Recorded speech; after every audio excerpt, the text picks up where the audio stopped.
বন্ধুরা, আমি সৈকত চলে এসেছি আবার একটা নতুন ভিডিও নিয়ে। আর আজকে আমার বিষয় হচ্ছে ফিল্ম রিভিউ। তো আজকে যে ফিল্মটা নিয়ে রিভিউ করতে চলেছি সেটার নাম হচ্ছে লাকি ভাস্কর। এই সিনেমাটা অনেক পুরনো, মোটামুটি 1 মাস হয়ে গেল। হয়তো আপনার কাছে নতুন, কিন্তু আমার কাছে পুরনো। কারণ কি, 1 মাস প্রায় সিনেমাটা হতে চললো এবং খুব সাকসেসফুল চলছে সিনেমাটার নাম হচ্ছে লাকি ভাস্কর। মানে এখানে শুনে আপনি ভাবছেন হয়তো সে খুব লাকি, কিন্তু না। প্রথম দিকে দেখতে গেলে সে কিন্তু আনলাকি ছিল। তার নুন আনতে পান্তা ফুরোয়, তার অবস্থা খুব খারাপ। দেনার দায়ে মারুতি 800 এবং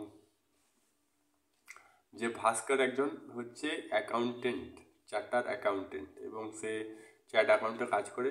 দেখেও ভালো মনে হলেও তার অবস্থা খুবই খারাপ এবং সে নুন আনতে পান্তা ফুরোয়, খুব কষ্ট করে রোজগার করে এবং সব টাকা ধার দেনাতেই চলে যায়। কিছু টাকা যদিও বাঁচে খাওয়া দাওয়ার জন্য, নিজে আধপেটা খাবার খেয়ে তার পরিবারকে খুব ভালোবাসে এবং একটা ছেলে তার পরিবারকে খুব ভালোবাসে। তার সাথে অনেক অভাব অনটন হওয়া সত্ত্বেও সে নিজেকে ম্যানেজ করে, হাসি মুখে সেটা সহ্য করে, ব্যাংকে ভালো কাজ করে, সমস্ত কর্মচারী কাছে সে খুব ভালো একজন মানুষ এবং এইভাবেই তার জীবনযাপন চলে। হঠাৎ একদিন তার সাথে কি এমন হয় যে সে ধনী ব্যক্তি হয়ে ওঠে।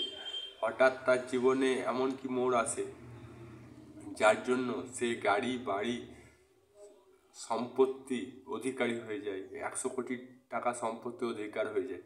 সেটা জানতে গেলে আপনাকে 2 ঘন্টা সময় দিতে হবে এই সিনেমার পিছনে। তো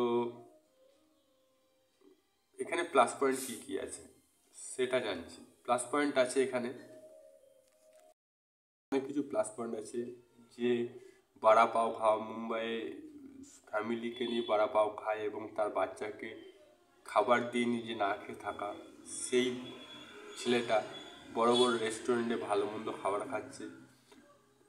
প্লাস পয়েন্ট আরও আছে যে একটা মানুষকে সাহায্য করে, সে মানুষটা তার জীবনটা গড়ে দেয়। মানে একজন মানুষ হয়তো সে অসৎ পথে টাকা হেরফের করে হয়তো সে ধনী ব্যক্তি হয়েছে এবং যে মানুষের জন্য হয়েছে সে মানুষটা তার বিপদের দিনে কাজে আসে এবং সে জীবনে রিস্ক নেয়।